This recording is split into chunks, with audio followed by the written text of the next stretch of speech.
such a warm London welcome. Wow. Oh my God. Got to come here more often. I know, right? Anyways, so my name is Mitzi, and I am a visual and interaction designer. And some fun facts about me. Currently, I have this obsession with low-budget Nollywood films because of how chaotic the women are. And I love and collect super cheesy dad jokes because they literally make me laugh until I cry. And I'm also the co-founder of the beautiful Where Are the Black Designers community. Hi, everyone. My name is Roshannah. We are so excited to be here tonight presenting to you. By day, I'm the creative operations manager for Future Impose and Flock Together. And by night, I'm the marketing and creative partnerships director for Where Are the Black Designers. And we are here today to talk to you about the journey, the work, and the future legacy of Where Are the Black Designers. So if you remember, 2020 was a time of shift and awakening as the death of George Floyd was just felt throughout the world and across everything. Communities, jobs, politics, classes, and just so much more. It was a moment that made the world stop and reflect as we had the time and energy to just finally pay attention and recognize the ongoing oppression that has and still happens in different Black communities around the world. But the thing is, this cycle of violence, death, and recognition that happens to the Black community has been happening for quite some time and has almost become normalized. So I like to show this diagram, and I call it the cycle/memification of the death of a Black person. And usually it starts out with footage of an innocent Black individual being murdered at the hands of police is surfaced around the summertime. And companies, peoples, and organizations, they release statements, they show up to one or two protests, and they kind of just like throw their money around, really without any like accountability or like follow-up. And then we see this like overwhelming spike in activity related to BLM, and then arguments and positions. They come up, and it kind of gets unhealthy to look at this all the time. And you know, breaks, naturally, they need to be taken. But within those breaks, normalcy kind of starts to creep back in, and then activism and allyship and interactions with platforms related to just like BLM just kind of like start to decrease until there's little to like no activity in the fall. And we have been stuck in this loop for years. And I had just had about enough, especially as a person whose superpower is design. Designers have the power to change everything in the most creative ways, through the most creative mediums, and we design products and technology for a living that is supposed to enhance different people's lives, yet it felt like to me that design was being used to gatekeep and perpetuate violence against Black and Indigenous people. And so when the death of George Floyd happened, as you can imagine, we were in that part of the loop where companies, people, and organizations were releasing statements, showing up to one or two protests, and just kind of like throwing their money around in different places without any follow-up or accountability. And they were just doing them through these awful, wretched fucking Black squares. And so many of these squares exist on so many people's pages, and they just kind of like serve as this like reminder that some people's actions were just like all talk and like no follow through. And I remember when design companies started posting these Black squares on their Instagram page, I used my personal Instagram to comment under their squares and ask questions like, what were they doing as a tech company or a design agency to solve and contribute to breaking this chain of violence? Or why did their demographics show that they were not hiring Black folks? And I would get responses like, oh, you know, we've just been taking such a long time. We really haven't found like resources that connect us to like Black talent. We did start a project that, you know, helped the school to prison pipeline. All these just like bullshit responses, right? And after reading these responses, I went and I watched the original Where Are the Black Designers presentation by Maurice Cherry and just decided to publicly ask this question. And so I called up my friend from college, who was a great ally, who was super supportive of me at my school at Savannah College of Art and Design. And I was like, hey, I had this idea of doing a small community discussion. Are you down? And he's like, yeah, I'm free. I'm totally down to do it. And so we decided to do a protest of our own and ask our social circle to design a poster for our event, and we would just post a different artwork. Now, with the intention of attracting a very, very few number of posters and just have a small community discussion, we ended up going from getting like a couple of posters from random people within our social circle to receiving hundreds upon hundreds of posters. And in tandem, as people's posters were becoming more visible to others, the attendees were like increasing from like a regular sized Zoom room of 100 people to like 15,000 people. And Garrett and I, we would like virtually meet, and we were like looking at each other like crazy because we couldn't afford a Zoom room past 100 people. But the timing was so great because people across the industry came out of the woodworks to donate time and resources and energy to produce this event, because I think we wanted an answer to this question. And the event turned out to be just way more beautiful than we could ever imagine, as we got to witness amazing raw exchanges between Black designers, and we got to see accountability finally being taken. And it was a moment that really shined a light on the Black design experience, as well as connected the little solo islands that Black people were on into one giant community. And this held the tech space accountable into knowing that there is a community with thousands upon thousands of Black designers out there, therefore answering the question, where are the Black designers? And the thing that also made the conference so special was the Slack that we pushed everyone into. It was a special moment where people felt like they were in a space where they were watching and reacting all together. And after the conference was over, I kind of like assumed that people would just like leave the Slack, but everyone stayed and started organizing the community itself. Chaotically, mind you, but it was just such a beautiful thing to see people just take initiative to organically change the space from a chat to a virtual community. And I noticed that there were like some people who were like more outgoing in organizing the community than the rest. And so I chose those people to come on this journey with me to be on the official Where Are the Black Designers team. And because of them, our community has increased from about 1.5 thousand people to 10,000 plus people, with almost 70% of our community being amazing Black creators and 30% being amazing, thoughtful allies.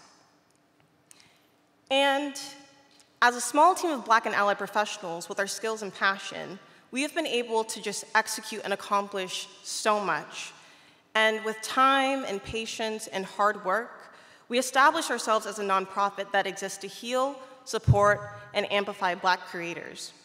We also make space for them through education, events, and collaborations. And we also encourage dialogue that helps to decolonize design through talks like our conferences. Now, although Where Are the Black Designers has primarily focused on democratizing the design community in the US, we've always had an international footprint. And over the last few years, that footprint has truly grown, with our community now extending across the diaspora in Europe and Africa and other parts of the world. Now, over the last few years, we've been supported by brands, agencies, and platforms that are also invested in diversifying design. We've worked with giants like Google and Spotify Design, but also with indies such as Queer Design Club and the Design Kids. It's so vital that we build relationships with other organizations to truly make the change that everyone needs to see. This isn't a problem solely for Where Are the Black Designers. This is a problem the entire industry needs to solve. Now, I'm going to share some examples of outputs that we've produced that speaks to our mission. So we've collaborated with fashion brands like Barney's in New York, Urban Outfitters, and Bagley to showcase Black illustrators through digital and physical product. We've also worked with Working Not Working, which is a curated platform that supports and matches creative talent with companies. Together, we work towards a virtual exhibition and introduce the concept of Black and, a narrative that we developed to celebrate the expansive breadth and resilient nature in the Black creative experience. We chose community member and designer Leticia Auguste to oversee the art direction and branding, and chose web and design studio OK Jack to oversee the website build. Through months of planning and many, many late-night Zooms, the site eventually resulted in displaying work from almost 300 Black designers and creatives worldwide. We even had a submission from then, it was an emerging designer who was only 12 years old. This was an especially emotional and pivotal moment for us, and you can still view the website today. And then for US Black History Month, our technology director, Terrell Griffith, who's somewhere in the audience, who's here from New York, produced an educational series that spotlighted Black designers, both past and present. The response on social media was amazing and really exposed the gap in knowledge of prolific Black contributions within design history. You can also discover more on our Instagram. And then we've also partnered with Creative Studio Something to showcase Black creatives from our community in their Something Spaces extension. Each time you opened a new tab, you were met with an inspiring piece of work. And then in the 2 months that it was live, we were amazed to know that the views reached over 1 million. And then a result of that visibility, this created opportunities for our featured members. And then off the back of that partnership, we also were involved in Something Spaces partnership with JC2Co UK's The Community Channel. This meant that you could discover work from our members on digital out-of-home screens all throughout the UK. Now, as a Black designer and a Black creative, we are often the only Black designer or Black creative in that room. We've heard this from almost all of our members, regardless of location, level, or industry. And because of this, it's been one of our primary focuses to bring our network together through community events. Our Slack is very much the heart of the organization, and we will continue to foster it. But as Mitzi said earlier, we never really set out to be a digital community. And so over the last year, we've made an especially conscious effort to take things back into the real world, to foster these micro-communities and to bring everyone together. We offer meetups, talks, and various design and wellness-focused activities. And to date, we've hosted events in London, New York, Atlanta, Portland, and LA, amongst others. Now, I'd like to talk a little bit about a live project, and definitely one of our proudest moments so far. This April, we announced a long-term partnership with global design studio Us2. I also want to give a little shout-out to the crew who are here from the London team in the audience. Led by their London and New York offices, we are working together to drive tangible change across the design industry. We are planning 12 months of digital and in-person activity across all of their sites, and we'll be sharing an impact report at the end of the year. We chose Where Are the Black Designers member, illustrator, designer, and now literally of, I think this week, international author, Tyrell Waiters to oversee the branding. And so to share this great news, we launched not one, but 2 launch parties held in London and New York on the same day. We did have a feeling we'd maybe have a positive response, but we didn't quite plan for the tickets to go and reach capacity in 24 hours in both cities. The response was truly overwhelming and once again really solidified the need for us to exist. Whilst all of our partnerships have in some way helped to make a smaller immediate change to our community, we can only truly drive radical long-term change by forging close relationships with organizations like Us2. Organizations that are brave enough to be open with their time, their resources, and ultimately get a little uncomfortable. It's important to note here that everything we offer to the community is free. We're not looking to monetize our output. There are enough barriers we need to overcome as it is. So these partnerships are crucial to the development of Black creativity and the future of the platform. Now, usually people will come up to us individually and ask us, where do you see Where the Black Designers going long term? And while I honestly do not have the ability to think past when my next delicious meal is going to be, I always respond with, world domination. And usually people will let out a good little hearty laugh, and then while they're laughing, I maintain eye contact to an uncomfortable degree, and I don't smile until they stop laughing, as I want people to understand that I'm delusionally serious about Where are the Black Designers taking over the world. She's not lying. Yeah. I can tell you. Because I deserve to live in a world where I can see Black and Indigenous design practices and stories woven into my daily life, whether it's through advertising or social media campaigns. For example, I want to see what a sneaker, or trainers as you Brits say, would look like in combination with designs from Ivory Coast.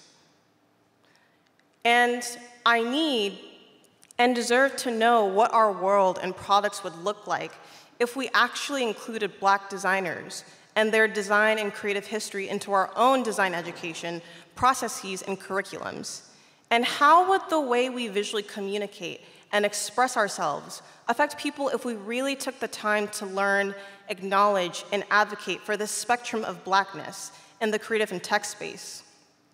These are some of the questions that Where Are the Black Designers are trying to answer and mold into our future through what we do, because we all deserve to be able to see ourselves and our cultures reflected in any space, because recognition is a necessity to help us know that we belong. And all of the work that we have done and the support that we have received so far really has solidified that Where Are the Black Designers champions Black creators and Black creativity, and we are here to stay. And if you want to help us with our mission, come say hello. We don't bite, we're very nice people. Or give us a virtual wave at hello@watbd.org, or you can DM us on Instagram at Where Are the Black Designers. Thank you so much. Thank you.